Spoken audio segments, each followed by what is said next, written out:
Hey everyone, ready for something that might actually totally shift how we think about history? Ooh, I like the sound of that. Yeah. What? We're going to be diving into the world of elongated skulls, Okay. but specifically the work of this artist and researcher named Marcia K. You're all right? And we saw her in this YouTube video that really caught our attention. Oh, cool. And it kind of just sent us down this rabbit hole Uh-huh. of art and these ancient cultures, Mm-hmm. and maybe even a connection to Sasquatch. Wow, that's a lot to unpack. Right, I know. So, what is it about this Marcia K. Moore that's so interesting? What's so cool, and the way she combines her art background Okay. with all of this research. Yeah. She's not just looking at these skulls, she's Right. actually reconstructing them. Really? Yeah, and I mean she's breathing life back into these skulls. Oh, wow. And by doing that, she's unearthing all these questions Okay. about who were these people, what did they believe. Oh, that's interesting. I know, it's really cool. So it's like she's giving them a voice again. Yeah, exactly. And what's even crazier? What? These skulls aren't just some isolated thing. Mm-hmm. They're found globally. But Yeah.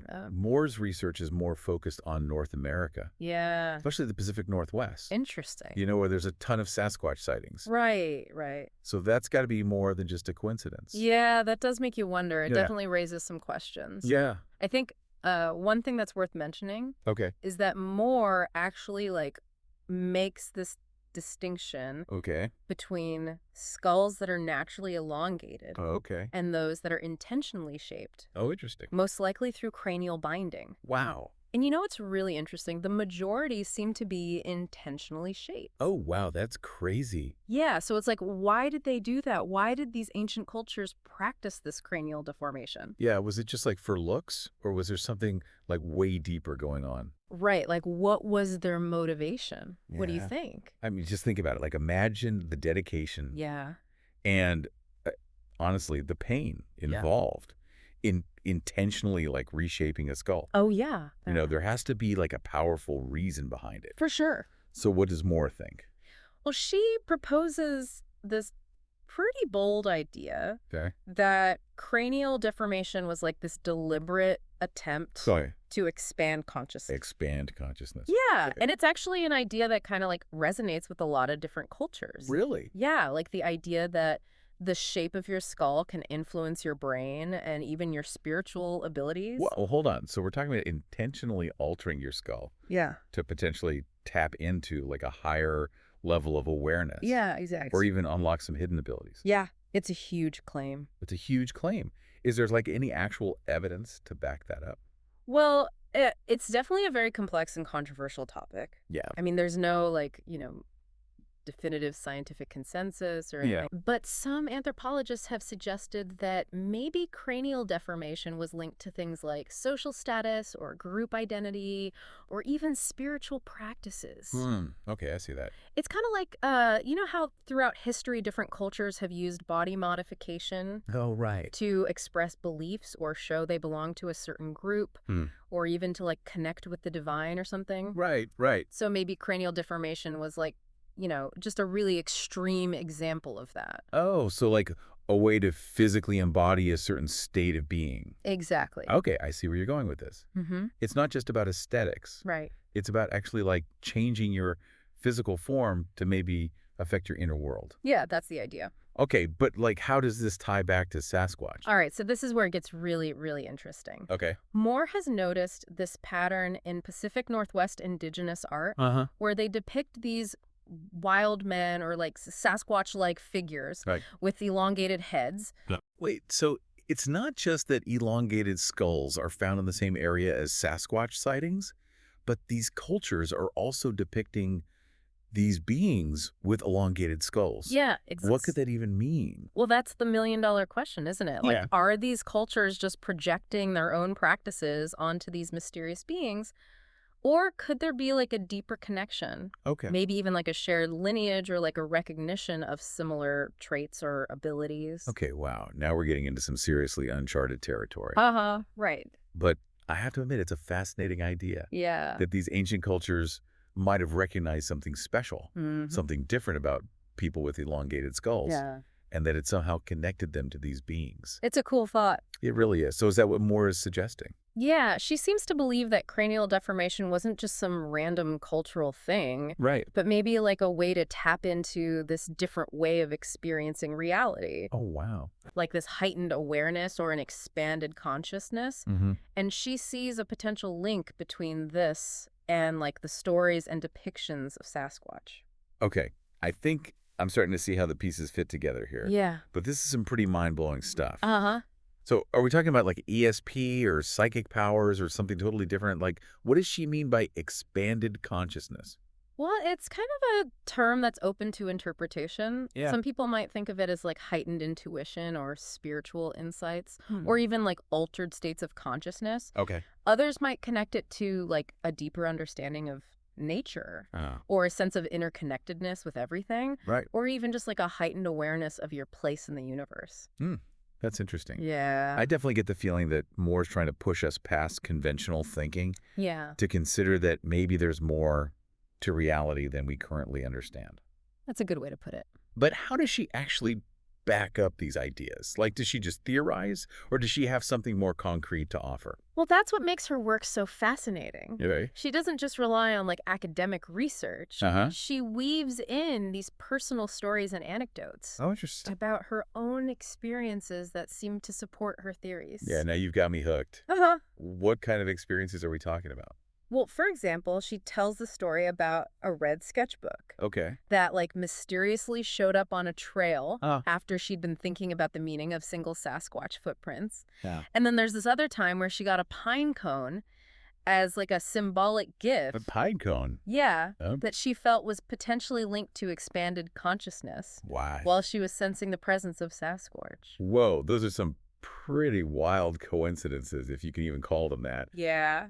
But are we supposed to take these as evidence? I mean, how do you tell the difference between genuine phenomena and just subjective interpretations? That is the question, isn't it? Right. And it's one we should always be asking when we're exploring topics like this. Yeah, for sure. It's so easy to get swept up in the mystery and intrigue, Right. but you got to maintain a healthy amount of skepticism Okay, yeah, I agree. and critical thinking. So we're not just blindly believing everything Moore says. No, definitely not. We're looking at it with a critical eye, considering the evidence and weighing the possibilities. Exactly. I like that approach. Mm-hmm. But going back to those personal experiences, what does Moore make of them? Like, does she offer any explanation for these seemingly impossible events? Well, that's where her idea of thought creates reality comes in. Oh, it creates reality. Yeah, she believes that our thoughts and perceptions actually shape our experiences. Mm, Like we attract what we focus on. okay.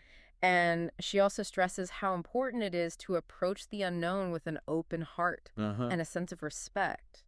Okay, I'm starting to get a clearer picture of Moore's perspective here.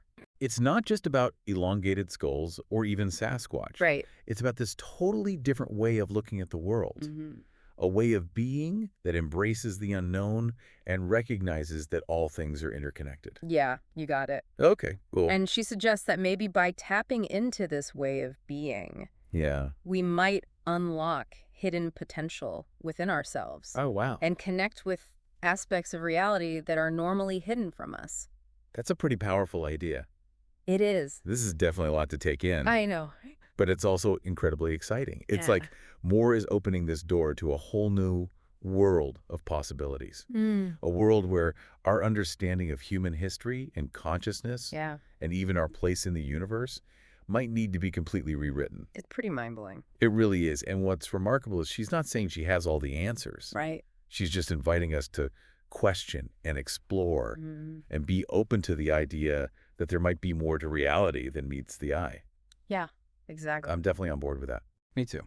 But before we get too carried away with all the possibilities, Okay. let's take a step back and really dive into the cultural context of these elongated skulls. All right, sounds good.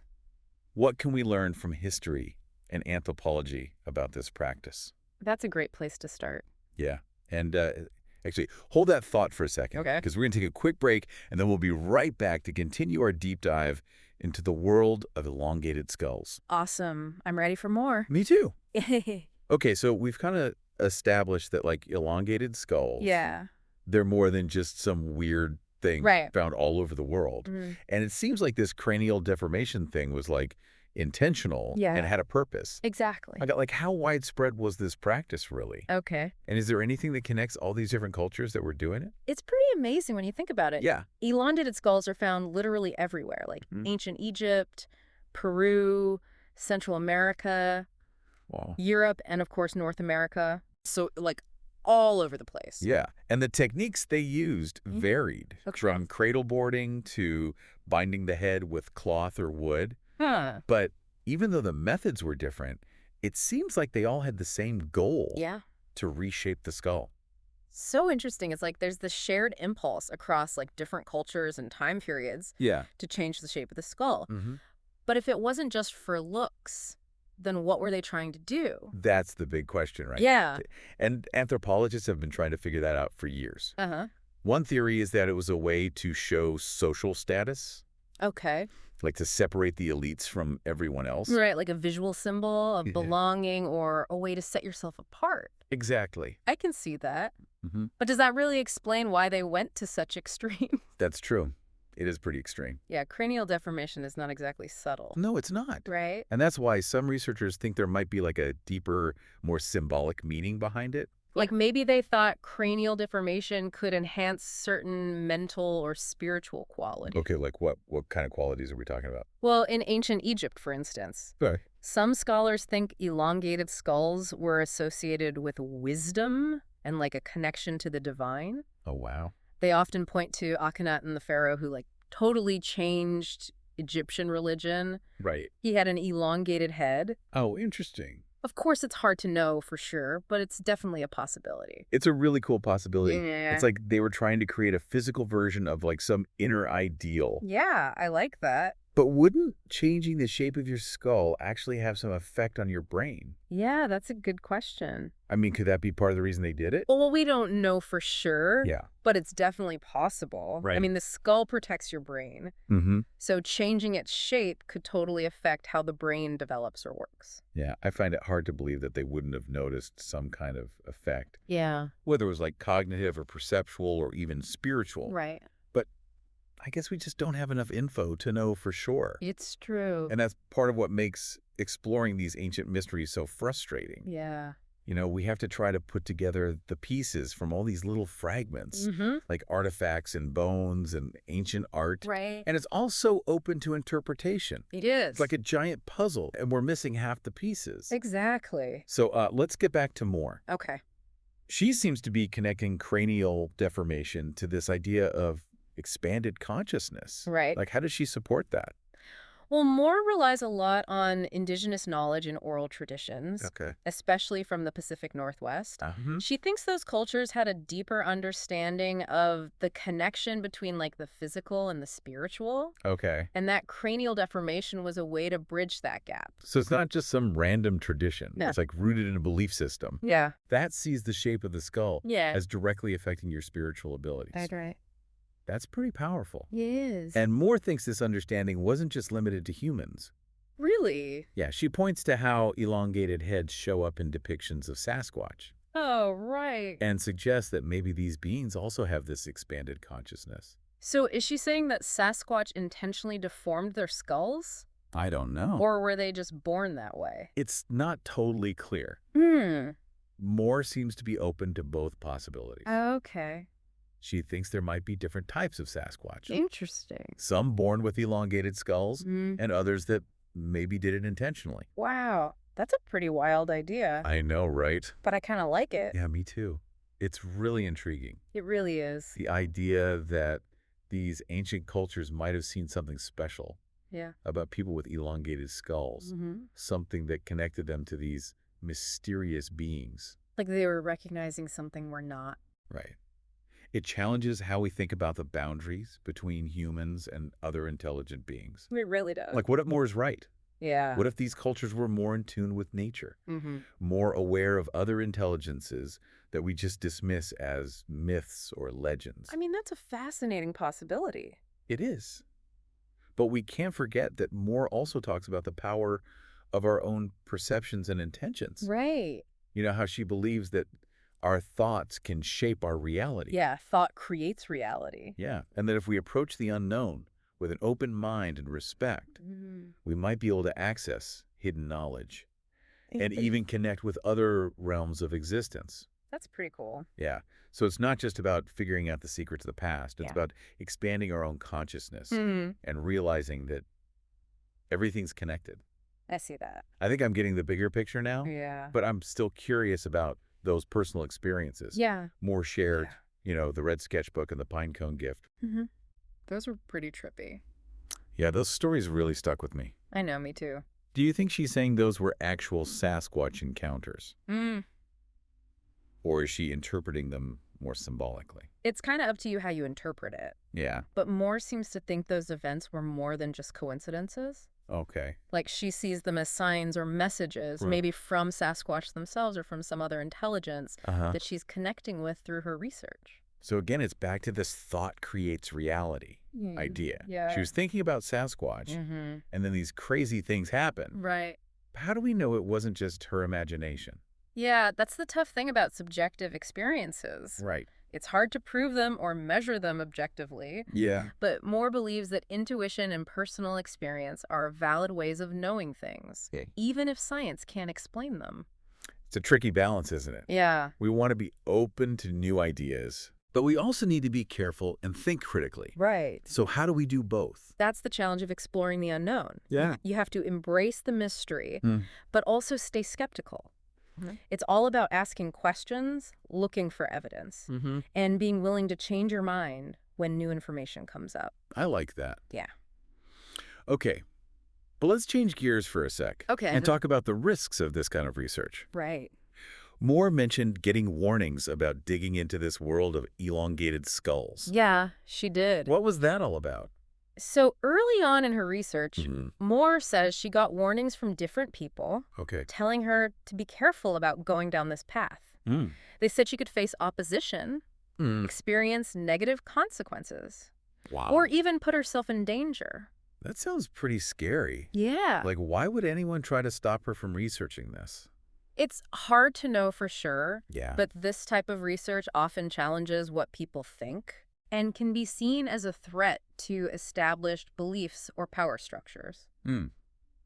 I see. So maybe some people just felt uncomfortable with what she was uncovering. Or maybe they know something we don't. Yeah. Something they want to keep hidden. It's possible. I'm just playing devil's advocate here. Uh-huh. Yeah. But it's definitely interesting to think about. It is. And Moore seems to acknowledge that there could be some energetic or spiritual implications to this research. Mm-hmm. She talks about taking precautions to protect herself, Mm-hmm. using things like visualization and meditation Okay. to shield herself from negative energy or attention. So she's not just like blindly jumping in. No. She's aware of the risks and trying to be careful, Yeah, definitely. which makes sense when you're dealing with the unknown. For sure. But what about those warnings? Mm. Did anything bad actually happen to her because of her research? She doesn't really give specifics, Okay. but she does say she kept going, Mm-hmm. driven by her intuition. And her belief that these hidden truths were important to uncover. Wow. So for her, the potential rewards were greater than the risks. Yeah, it seems that way. That's pretty brave. It is. To go against what everyone else thinks Mhm. and do something that other people think is dangerous or stupid. Yeah. But that's usually how big discoveries happen, right? Often, yeah. By people who question things Yeah. and challenge the norm Mm-hmm. and explore beyond what we already know. Exactly. And Moore's work really shows that spirit of exploration. I think so too. She's asking us to rethink what we think we know Yeah. and to be open to new possibilities Mm-hmm. and embrace the mysteries that make life so interesting. I love that. Me too. I'm definitely feeling inspired.